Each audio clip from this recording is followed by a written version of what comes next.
Riefenhardt took off his jacket. Lantis frowned at him. Studying the protagonist aura, he realized that this was not just a young guy who was lucky with his physique. He felt a strong aura emanating from him. Ramon, who was standing next to him, said that this waist-current owner of the slave. The knight grinned and asked if he hadn't said that her buyer was an ordinary Pole. Grinning, he said that all Hissenses were going crazy from his mere presence, and he called him an ordinary brat. The protagonist gave his jacket to the priest. While the swordsman tried to understand why he couldn't determine the guy's strength level, did he also possess an aura like him? Grabbing the hilt of the sword, the man said that it had been a long time since he had met someone as strong as him. He raised his hand, telling the man not to even think about making chivalrous speeches, being a dirty, perverted. Old man Lantis grinned and pulled out his sword. The protagonist clenched his fist. A moment later, he rushed forward. The swordsman swung his sword. Two auras collided, trying to pierce each other. The explosion from the collision shattered the slab under his feet. Riefenhardt's face twisted in disgust. He gritted his teeth and swung toe strike. Lantis grinned at his opponent. They had clashed many times, but were unable to hurt each other. Ramon covered himself with his hand and shouted that, if they got stuck between them while trying to escape, they would easily die. Silen, not paying attention. Shonto, the battle, was healing the elf. She turned her head and asked if misted her. Riefenhardt also possessed an aura. The priest was surprised, saying that he hadn't told her. The girl's eyes widened in shock. Reflecting the attack and gritting his teeth, Lantis told himself that this was not the level of a person who had just awakened his aura. The swordsman waved his hand and sent arcs of aura at the enemy. Along the way, the aura bent, changing the trajectory. Off the tack, Riefenhardt struck himself behind his back, reflecting the enemy's aura. Lantis raised his sword. He was shocked that the guy was too skillful in controlling the aura. Did he really open the aura in his teens, but somehow retained a childish face? At years old, sweating heavily, the man said that it was all underscore. The protagonist waved his hands and repelled another attack. He frowned and began to get angry, not understanding how the Perverthwo reached out to Cirrus dared to have such strength and skills. Repelling each enemy attack, the protagonist decided to beat the one who claims that martial arts build the right. Character Lantis climbed onto one of the pillars. His opponent repelled his sword with a wave of his hand, which was incredible. Lowering the sword, he asked Kethguy if he was really a student of the king of martial arts, Gerard. Riefenhardt did not answer, frowning at the enemy. Lantis looked at the guy with an aura swirling around him and asked why he cared so much about this slave one. He was so strong. Riefenhardt released an aura from his body out of anger. He screamed in anger, saying Thathos, they called slaves, have feelings and a will. A stream of air crashed into the swordsman's body. Rushing forward, the angry protagonist asked the enemy if he had even tried talking to them, wondering why they became like this. The guy's aura destroyed the pillar the enemy was standing on.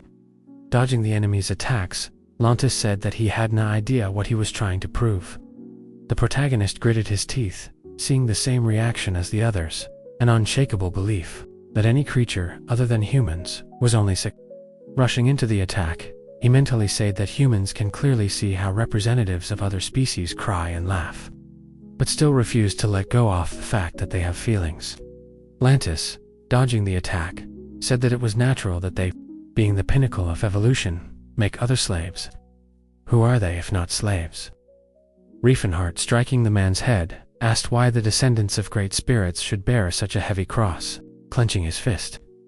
The protagonist asked Lantis if it really didn't even occur to him that if people weren't at the helm, they themselves could very well become slaves. Lantis swung his sword, reflecting the guy's attack. The protagonist suffering. The wounds that formed on his body mentalized that, when people enslaved the orcs, humanity ecstatically celebrated the victory. When they deprived the dwarves of their will, they also had fun and laughed. And when they subjugated the elves to their power, they enjoyed the triumph. Riefenhardt jumped on his opponent, saying that if he allows slavery to exist, then he himself must be ready to become a slave one day. Lantis, sweating heavily, told the guy that he was crazy. Did he really think that elves were equal to humans? The man quickly jumped back. saving himself from the protagonist's blow. Riefenhardt stood up and ran towards him, saying that Cirrus was not a slave. Lantis jumped up, dodging the blow. He gritted his teeth as he struck. The Opponensaurus collided. The man's body bent.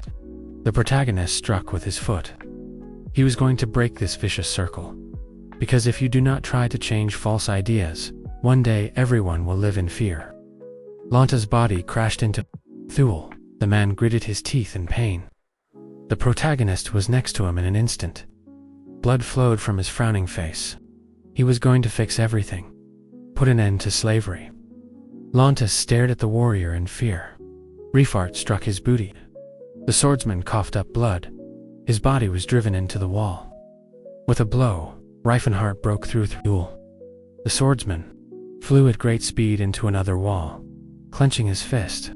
The protagonist said that he would change this world no matter what, so that no one would call Sir a slave anymore. The elf, standing behind, looked at the guy. She opened her mouth in shock when the protagonist said that for Sir's sake he would change this entire. The girl, remembering the protagonist fight and his shouts, asked herself how obsessed with role-playing in games one must be to say such nonsense. Was he really a hopeless pervert? The elf remembered how the guy striking said that the descendants of great spirits should not bear such a cross. Cirrus immediately imagined her mother telling her that they were descendants of great spirits. The girl frowned slightly. Lantis, lying under Thurible, asked the protagonist to spare him. Riefenhardt stood in front of him and asked why on earth he should spare Suck, a perverted degenerate like him. The man answered by saying that he swears on his name that he is nor repented and will reflect on his sins and do only good for the rest of his days. The swordsman smiled nervously when the protagonist said that he was lying to him. Gritting his teeth, the angry Riefenhardt said that he relighted the Holy Order of Seer. Was he really allowed to do whatever he wanted while he went to repent in the temple? If he really regretted his actions, he would go to prison. The man, bleeding and terrified, said that he was ready to surrender to the authorities. But he should not dirty his hands with such a worthless person like him. The guy's pupils sparkled when he said that his hands were already elbow deep in blood, but he would still believe him. Lantis smiled widely upon hearing this. Flexing his fist, Riefenhardt said that if he really repented, he would certainly think that he deserved to die, that it would be better to die quickly to pay for his deeds. Surreal and Sillin froze in horror. Riefenhardt struck the slab and crushed the swordsman. The protagonist frowned and said that he shouldn't have used the word remorse so thoughtlessly. Only ruins remain where houses had once been. The protagonist stood in front of Cirrus and Sillin and asked if they were safe. Theprius replied saying that he had already healed everything. The elf, slightly embarrassed, asked the guy if he himself was okay. The protagonist shuddered and became embarrassed from shock because Cirrus herself spoke Tohim, and there was almost no coldness in her voice. Pointing at Ramon, the priest said that these guys were running away. Riefenhardt immediately waved his hand, telling the guys to come to him. The men sweated heavily from fear when the guy said that they could still try to escape, and he would arrange an unforgettable evening for them in return. Ramen smiled nervously when the protagonist asked him who gave him the order, forming a weapon. For mana, the protagonist said that they were lucky today because he was merciful. The three guys smiled nervously, not understanding what that club was for. The moon in the sky brightly illuminated the ground. Riefenhardt looked at the beaten people and asked what was behind all this. The men sitting on their knees immediately answered, saying that it was all trick. The protagonist immediately imagined the fat man. He was the one who bullied Sir Cirrus for whole years in his past life. It was him that Riefenhardt wanted to kill the most. But when he came, he was already dead. Ramon, surprised, asked if they would follow him. It would be better if they did not do this. If so, they should not do this because all Ufchan would turn against them. The guy grinned and put his hands on his hips. The guys trembled when Riefenhardt said that he knew perfectly well what the fat man was. After the protagonist left, the guys began to press themselves against Commander because of the cold. He objected and swore, swearing to kill them. The events take us to the mansion.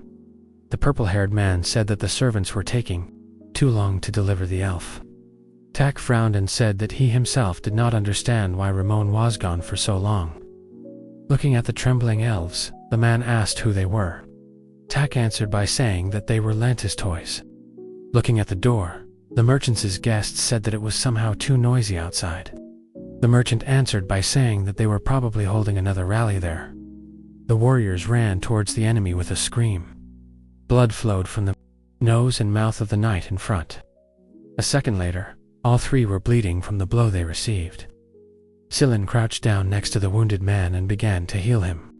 Reifenhart looked at the guy and asked if this was not a spell that was usually used to heal a broken heart, to forget your unhappy love. The priest turned his head and said that there are few funny moments in battles either.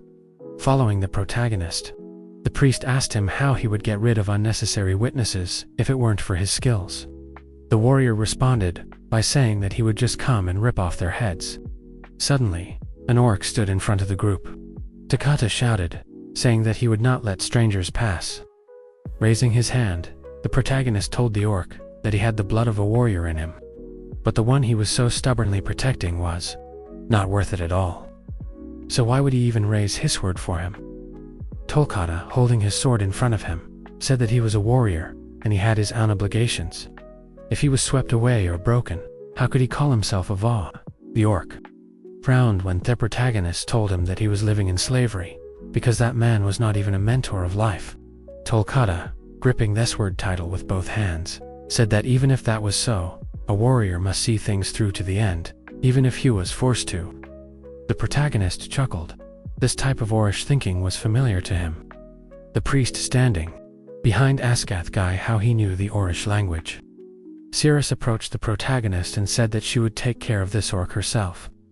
Taking out her sword, she said that now she had the necessary weapon. The orc, releasing his aura, said she had become stronger. Squinting and looking at the priest, the protagonist told him to cover Cirrus. Tolkata, looking at the passing guy, asked him if he was really going to ignore him and go straight to the master. The protagonist answered saying that his opponent was an elf paying attention to him. He was showing disrespect to his opponent. Tolkata frowned and said that he spoke correctly. Inside the room, a faint fog was still hanging. Reifenhart stopped, sensing this fog. Opening the doors, he realized that the smoke was a drug. What he saw made the guy's eyes widen. There was a body lying on the floor. Blood splashes painted the entire room.